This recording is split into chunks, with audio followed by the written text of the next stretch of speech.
Pulivendula ZPTC ఉప ఎన్నికకు సంబంధించి అసలు పులివెందుల జెడ్పీటీసీ ఉప ఎన్నికను ఒక అసెంబ్లీ ఉప ఎన్నిక మాదిరి మార్చేశారని కనబడుతున్నాయి దృశ్యాలు. అక్కడికి మొత్తం ఇరు పార్టీలు కూడా మోహరించేశారు. అక్కడ ఎలా చూడాలి అసలు దాన్ని? ఇప్పుడు ఉప ఎన్నిక ఎందుకు? ఇప్పుడు జగన్మోహన్ రెడ్డి ఎక్కడికి పోయినా అంతే అవుతుంది కదా. మీకు బంగారుపాలెమైనా అంతే అయింది, మీకు గుంటూరు మిర్చి ఆడైనా అంతే అయింది, పొగాకు రైతైనా అంతే అయింది, ఎక్కడికి పోయినా అదే కదా. ఇప్పుడు ఆంధ్రప్రదేశ్ను నిట్ట నిలువున రెండు పార్టీలుగా చీల్చేశారు. ఆ రెండు పార్టీలుగా ఎంత భయంకరమైన చీలికంటే అందుకే అంటున్నా, ఆంధ్రప్రదేశ్ రెండు పార్టీలు, ఇద్దరు నాయకులు, రెండు కులాల మధ్య చీల్చారు.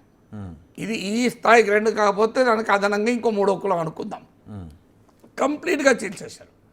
ఇది పార్టీ సొసైటీస్ అనే కాన్సెప్ట్ ఉంది పొలిటికల్ థియరీలో. అంటే పార్టీ రాజకీయాలు ఎప్పుడు కూడా సమాజాన్ని యునైట్ చేయాలి.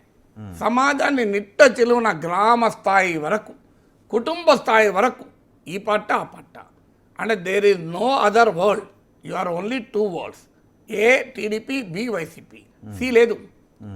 నువ్వు సిలో ఉండడానికి ఆస్కారమే లేదు. ప్రపంచం రెండే రకాలు, ఆ తెలుగుదేశం వాడు ఏమైనా కావాలి, వైసీపీ వాళ్ళు కావాలి, చంద్రబాబు నాయుడు మనిషి ఏమైనా కావాలి, జగన్ మనిషి ఏమైనా కావాలి. ఇంత పోలరైజేషన్ తీసుకొచ్చిన తర్వాత అది జడ్పీటీసీ ఉప ఎన్నికైతుంది, ఏదైతుంది. ఇది మొదటి కారణం పోలరైజేషన్, ఆపరేషన్ పులివెందులకు. రెండో కారణం ఏంటి? ఒకప్పుడు ఒక కారణాలు ఏదైనా టాప్ లీడర్ల కాన్షియన్స్ ముట్టుకోకపోతాం, అది ఎలాగో గెలవము, అది ఓడం ఎందుకు మనం అని. సో మీకు అందుకే మీకు పులివెందుల జోలికి తెలుగుదేశం పోలే, కుప్పం జోలికి కాంగ్రెస్ పోలే, రాజశేఖర రెడ్డి కుప్పం జోలికి పోలే, చంద్రబాబు నాయుడు పులివెందుల జోలికి పోలే. పెద్దగా ఏదో సతీష్ రెడ్డి, ఆ రోజులో సతీష్ రెడ్డి, ఈ రోజులో బీటెక్ రవి, ఇట్లా కొన్ని ప్రయత్నాలు జరిగినా పెద్ద కాన్సన్ట్రేషన్ ఉండేది కాదు. కానీ ఇప్పుడు మారింది. ఎందుకు మారింది?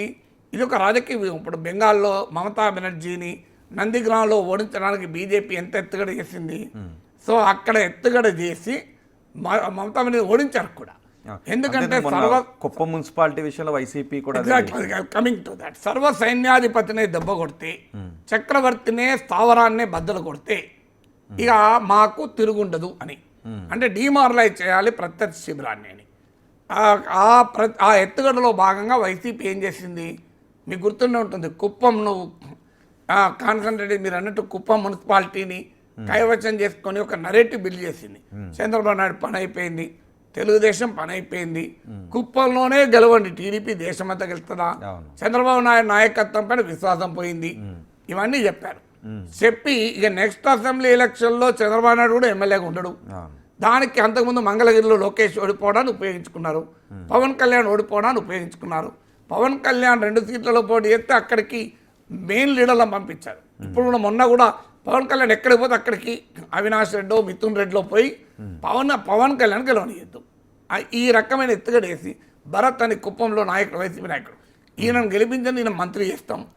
సో ఇన్ని ఆపరేషన్ కుప్పం చేసినప్పుడు జగన్, చంద్రబాబు నాయుడు వచ్చాక ఆపరేషన్ పులివెందులు జరగదా, అందుకని ఇప్పుడు అది జరుగుతుంది.